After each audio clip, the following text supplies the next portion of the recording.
إذا متابعتنا اليومية لمعرض تونس الدولي للكتاب من خلال استضافات متنوعة ومختلفة. في إطار اليوم فما ندوة هامة باش يتم تقديمها حول الذاكرة والأدب باش تكون في الساعة الثالثة بعد الزوال، وتمت استضافة أديبة من أصل أرجنتيني مقيمة في فرنسا ودرس في إحدى الجامعات الفرنسية اللي حاضرة معنا اليوم في البلاتو، الكاتبة لورا الكوبا. Bonjour madame. Bonjour. Heureux de vous accueillir dans notre plateau. Je suis très heureuse d'être ici en Tunisie. بحثنا ظافر ناجي كالعادة اللي يقدم كتاب اليوم ويقترحه باش يكون حاضر معنا زاد في هذا الحوار المفتوح. نحب نرحب زاده بالكاتب التونسي أيمن حسن. مرحبا بك أيمن. شكرا. شنو أحوال الإصدار نتاعك البارح سيناتور نتاعو عملته؟ الحمد لله لاباس. لو روتور دي اساسان باش نحكيو عليه الكتاب هذايا. ظافر شنو الكتاب نتاع اليوم باش نركزوا عليه؟ مادام استدعينا كاتبه في الحجم هذايا محبذ انه نقدموا كتابها هي مباشره، وكتابها هو ركاب أناسي اللي هي باخره، صدر عند دار جاليمار سنه 2007. والكتاب في الحقيقه هو رحلتان، الرحله الاولى في التاريخ لشأنه والثانية في الجغرافيا. ما هو في الجغرافيا أنه هي انتقال أو سفر الوالدين والدي الكاتبة حين كان شابين ثوريين في أمريكا اللاتينية من الأرجنتين إلى هافانا، ثم الجولة اللاتينية إبان الستينات، يعني في تلك المرحلة الثورية.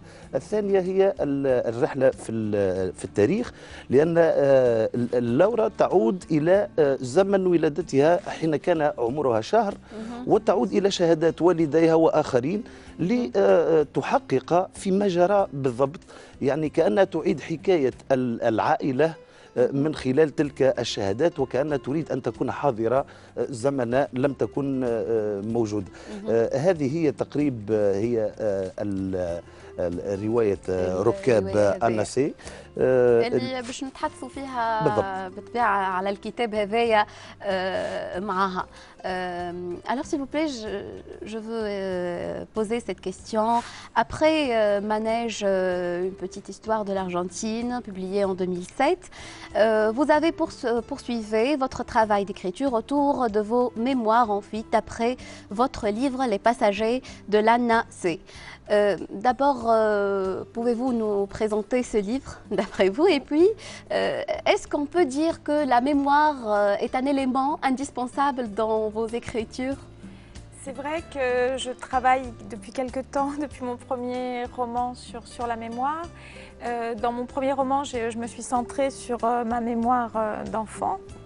Là, j'ai fait un travail très différent. C'est mon troisième roman. Il y a eu un roman qui a à voir avec la mémoire aussi, mais qui est différent, qui est Jardin Blanc, qui me tient très à cœur, mais qui n'est pas directement lié à mon histoire personnelle ou familiale. Là, j'ai remonté le temps, en quelque sorte, par rapport à Manège. J'ai essayé de reconstruire un voyage, comme vous l'avez dit, donc on fait mes parents à la fin des années 60, ils sont partis d'Argentine alors qu'ils étaient très très jeunes, dans l'idée de suivre une formation révolutionnaire, de rejoindre le Che Guevara qui pour eux incarnait à ce moment-là l'espoir avec une majuscule.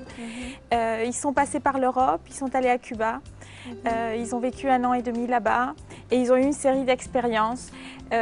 J'ai travaillé vraiment sur à partir de leur témoignage, le témoignage de mes parents et de 2 autres personnes, avec toutes les difficultés que ça comporte. Il y a une dimension d'enquête, il y a aussi forcément les lacunes, des zones d'ombre, des oublis.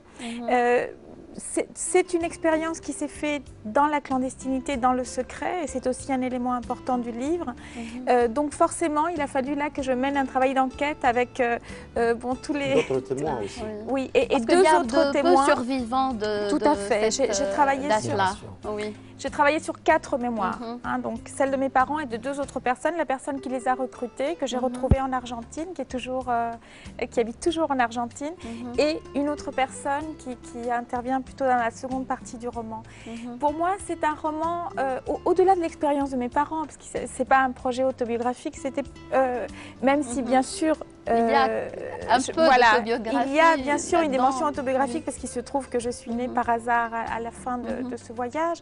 Mais l'idée, c'était de faire un peu le portrait d'une génération aussi, de cette génération de la fin des années 60 avec leurs espoirs, d'essayer de comprendre ce moment-là.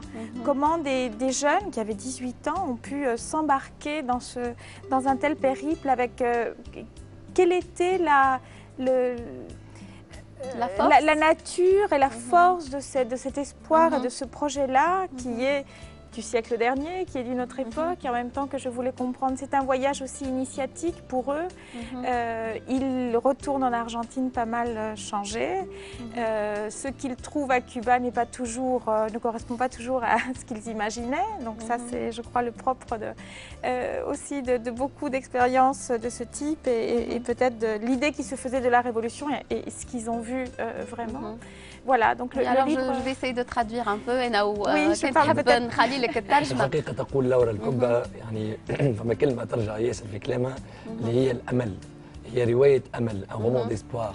هي قالت أنه كانت عندها الرواية هذيك فيها شوية من طبعاً. طفولتها، الرواية يعني الأولى اللي ذكرناها الأولى مناز صدرت عام 2007 تحكي على طفولتها على 8 سنوات عاشتها يعني في السرية ربما. الرواية اللي نتحدث عليها مش لي باساج، الرواية هي مناج كيما مناج يعني اللي يمشوا للأطفال اللي كانت فيها جزء من طفولتها هي، لكن هي رجعت في الرواية هذه اللي باساجي دو لا عملت عود على بدء، باش تحكي على جيل كامل، جيل كامل يعني على رجعت 8 سنين التالي وقت فترة الولادة نتاعها يعني لي باساجي دو لا ناسي. نجم نقولوا نهايتها هي ولادة لورا الكوبا اللي هي عندها 3 ولا 4 أسامي لأنهم والديها يعني عاشوا الخوف في السرية، السرية الثورية، واحنا حتى في تونس فما ناس عاشت الأشياء هذه. بالتالي الرواية هذه هي اشتغال، وكلمة اشتغال مهمة في اشتغال على الذاكرة من خلال 4 أشخاص. فما شخص خامس يظهر في الجزء الثاني اللي هما يعني عملت كيما ترافاي نتاع انكيت، يعني تحقيق حتى شافت شهادات. هو تحقيق يعني اشتغال العمل الروائي في لي باساجي دو لا ناسي، وسي ان ترافاي دونكيت، عمل يعني كانها مفتش مبدع. وفما شخصيه ريجيس دوبري اللي هي مهمه برشا، اللي هو يعني كان رفيق تشي جيفارا، يعني كيما لورا وكيما شخصي يعني ولد دار المعلمين العليا اللي كون نورمال سوبيريور، على نفس المنهج ربما، لكنه فضل يترك التعليم ويترك الكتابه في باريس ويلتحق بتشي جيفارا في بوليفيا، لكنه القي عليه القبض. وسي لا كيستيون que je voudrais poser à Laura. Est-ce que tu penses que ce qu'on dit de Régis Debray, est-ce qu'il aurait été à l'origine de l'arrestation de Guevara؟ هل صحيح أن ريجيس دوبري عندما أوقف هو الذي يعني كما نقول بلغ بتشي جيفارا؟ Non, enfin, c'est une série de. Je crois qu'il y a une série de ratés. C'était une entreprise très difficile, hein, ce que le Che Guevara a tenté en Bolivie. Et il y a eu une série de mésaventures qui ont conduit à cette fin tragique qu'on connaît, hein, la mort, l'assassinat du Che Guevara. L'emploi aussi, اغتيال Che Guevara en Bolivie. في بوليفيا يوم 9 أكتوبر. يعني فما برشا عوامل قالت اللي يعني هي وصلت للنتيجة هذيك، ماهوش يعني فقط هو يتحمل مسؤولية. طبعا. Une autre question, Laura, ça veut dire c'est une vision stéréoscopique. C'est comme si on revient au même événement et à chaque fois on le voit d'une manière à travers les yeux de quelqu'un. Et à la fin, vous commentez vous-même, vous dites que c'est bizarre que à chaque fois on a une manière de voir les choses, comme si ce n'était pas les mêmes événements. Est-ce que c'est dû à cette clandestinité ou bien à l'incapacité de la mémoire humaine, quoi, ou bien c'est dû au mythe qu'on voulait garder et qu'on ne voulait pas voir en face. Je crois que c'est tout ça en même temps. Là, ce qui était intéressant, troublant et intéressant pour moi dans le travail d'enquête, c'est que je n'avais aucun document en raison de la dimension clandestine de cette expérience, aucune certitude et rien d'écrit. Je ne savais pas sous quel nom ils avaient voyagé, je savais pas. Il y avait des choses donc, sur lesquelles l'ensemble de cette expérience, je n'ai pu la reconstruire qu'à partir de ces mémoires, 40 ans plus tard, avec tout ce que cela suppose. Alors, il y a eu de différents même entre votre père et votre mère. Tout à fait, sur des choses importantes. Sur des choses importantes, et là, par moments, il m'a fallu choisir, et il y a des moments où voilà, il y avait des contradictions ou des zones d'ombre. Vous avez un penchant vers votre père parce qu'il a écrit... Ça dépend des moments. C'est normal, la fille suit toujours le père. Ça dépend des moments. Disons que mon père était davantage dans l'expérience révolutionnaire dans la mesure où c'est lui qui devait rejoindre le Che Guevara. Enfin, il était dans un groupe qui devait rejoindre le Che Guevara en Bolivie. C'est au dernier moment, en raison de la mort du Che Guevara, que cette rencontre n'a pas pu se faire. L'autre personne, je disais tout à l'heure effectivement que j'avais travaillé à partir de 4 mémoires. Il y a une 5e personne que j'ai interrogée qui est Régis Debray, tu en as parlé. Qui était lui en Bolivie. Donc ça a été d'ailleurs voilà, j'avais contacté Régis Debray en lui disant voilà, mon père était dans un groupe qui devait rejoindre l'expérience guévariste, le front guévariste en Bolivie. Pour les raisons que vous savez, cette suite n'a pas pu avoir lieu et il est très gentiment, il m'a répondu et il m'a aidé à reconstruire une sorte de puzzle. C'est vraiment comme ça que je le vois. Mais comme vous disiez très bien, avec cette dimension humaine, trop humaine, je dirais, qui fait que forcément, chacun a son éclairage, sa manière d'interpréter les événements. Il y a cette part de subjectivité qui, pour moi, fait partie aussi de l'aventure de l'écriture. On traduire. إذا كان نلخص يعني هما تقريبا يعني في الملخص أن اعتمدت 4 شهادات رئيسية هي الأب وأبوها وأمها واثنين اللي ساعدوهم في الحياة السرية ذي من الثوار، ثم استندت إلى شهادة الكاتب والمنظر ريجيس دبري اللي كان رافق جيفارا البوليفيا، وهذا أضاف على الأقل المناخ العام لما حدث، يعني وضح الصورة النهائية. D'accord. Alors, vous avez une relation très particulière avec la Révolution. Comment vous voyez, vous analysez la Révolution en Tunisie et quel message pouvez vous passer aux Tunisiens? Oui. Je viens d'arriver, donc je suis très, très curieuse, très à l'écoute. J'essaye de discuter avec le plus grand nombre de personnes possible sur la manière dont vous la vivez ici, parce que c'est ça qui est important. Moi, je suis très, très intéressée par ce qui se passe. En même temps, je sais qu'une révolution, il y a forcément une période de doute, il y a forcément une période qui peut faire peur, qui tient à la transition. Moi, je crois personnellement que la démocratie, c'est un long chemin et qu'on ne passe pas d'un régime à un autre parfois de la manière aussi apaisée qu'on voudrait. Maintenant, rendez-vous dans 5 ans, dans 10 ans. Je crois que c'est là que la Tunisie est en train de se construire différemment en ce moment. On y croit, moi je veux y croire. نعم، تقول لورا الكوبا أنها يعني وصلت البارحة إلى تونس وهي بصدد الحوار والتحاور مع بعض يعني التوانسة بصفة عامة، يعني أصدقاء ثم حتى بعض الغرباء، وهي بصدد يعني بلورة فكرة عن الوضع العام، لكن نظرتها تتمثل في أنها تعتبر أن الديمقراطية يعني انتقال من ديكتاتورية إلى ديمقراطية، من رجيم آخر مش في بين نهار وليلة، يعني مش توا لازم شوية وقت، شوية صبر. وفي الحقيقة أنا سألت لورا يعني في شهر ديسمبر الماضي، يعني تقريبا بعد سنة من ثورة. كنت أجريت معها حوار في لابريس، في لابريس عام 2010 عندما أصدرت كتابها الثاني جاردن بلون حديقة بيضاء. عودت مرة أخرى قبل، يعني لأنه جاليمار الكتاب هو خرج في جانفي، لكن السيرفيس دو بريس يعني بالنسبة للصحفيين المعتمدين عند جاليمار وأنا منهم، يعني وهذا فخر لي ولتونس، يبعثوا الكتب في ديسمبر. بالتالي نجمت نتحاور معها بشأن عام بعد الثوره التونسيه في مجله ماجازين اوبينيون ماجازين، وقالت لي الكلام هذا. وفي كتابي عوده الحشاشين بغطور دي زاساسان استند. والله مش عارفه باش نعمل انا في كتابك هذاك، خاطر نحب نحكي معك اذا جاي باش ترجع لنا يظهر لي.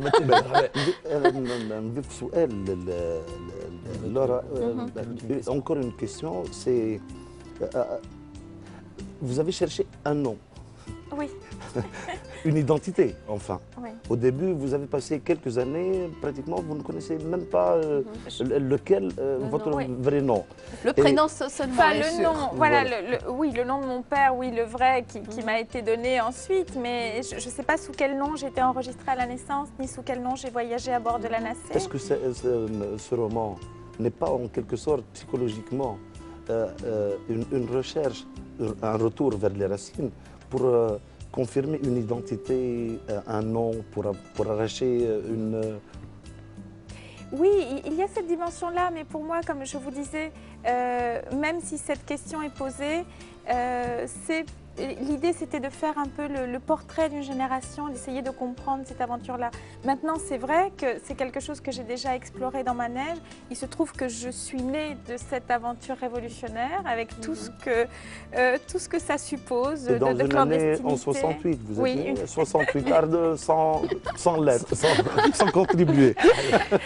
يظل لي فما نقطة هي ما خاطر ما عادش بكري نحب نركز عليها، أنه أيمن يتونجاجي بور ترادوير مع الصديق والناشر وليد سليمان، وإن شاء الله في الدورة الجاية نتاع معرض الكتاب ترجم الكتاب هذا اللي نحكيو عليه. هي لورا تفضل أن تترجم هذا العمل الأخير، وإحنا نقول الحقيقة هذا الكتاب يعني يمثل في مناخ ثوري وفي صورة الفقيد، هو فقيد العالم. يعني نتفكروا في اكتوبر الماضي منذ شهر الناس كل في الفيسبوك وتويتر حطت صوره تشي جيفارا، يعني تشي جيفارا ولا رمز كوني يمثل. تشي جيفارا من بين الرموز اللي حضرت في الثوره التونسيه طبعا، يعني طبعا حاجه عاديه الكل هزوا تصوير. اللي يعرف تشي جيفارا ويقرا تاريخ تشي جيفارا بالطبيعه ثوري، رمز يعني للحريه، القطع مع الاستبداد، الكل يعني صحيح. لكن هذه الانسانيه تحارب فيها. لازمنا نكونوا واقعيين يعني، ونحب نكمل بالكلمه هذه. تشي جيفارا قتل، معناتها عطاء اوامر بالقتل، عذب. يعني تشي جيفارا ما هواش ملاك، لكن الالتزام نتاعو اللي هو يخليه برجوازي صغير من الارجنتين، دكتور يمشي للمكسيك ثم لكوبا ثم يمشي للكونغو في افريقيا، يعني هذا الكل جعل منه اسطوره. والدكتور بكري يحكي على الاساطير، والانسان يظل لي حاجتنا بالاساطير. ربما بعد 50 سنه نقولوا كلام اخر على محمد بوعزيزي، لكن محمد بوعزيزي هو الشراره اللي اعطت النور اللي احنا فيه تو. نعم. Alors Madame Laura Alcoba, merci beaucoup. Merci beaucoup à vous. Et rendez-vous à 15h. À 15h يعني pour la conférence dans le cadre de la foire. معرض الكتاب لورا الكوبا باش تحدثنا على الادب والذاكره، باش نقدمها انا بالفرنسيه وليد سليمان بالعربيه، ونتمناو اللي الجمهور الوطنيه الاولى يكون حاضر باش يستمع لورا اللي عندها برشا كلام وبرشا معلومات مفيده. شكرا لكم، باش ترجعي لنا ان شاء الله انت نوعدك، خاطر كتابك جدير بالاطلاع زاد ما لقيناش، ما نحبش ما نعطيهش حقه الكتاب، نحب نحكي فيه بسم الله. نحب نحيي ابنتي ألما، تتفرج على خالتها الروحيه، وعندنا صديق في باريس اسمه حسن دلاش قاعد يسجل فينا توا ويحاول يوري ان تونس بعد الثوره ولات تقبل الفضاء نتاع حريه ومناخ نتاع حريه ونتاع تفاعل ونتاع حوار خاصه. نعم. شكرا لكم، يعطيكم الصحه. اذا نمشيو للنغم.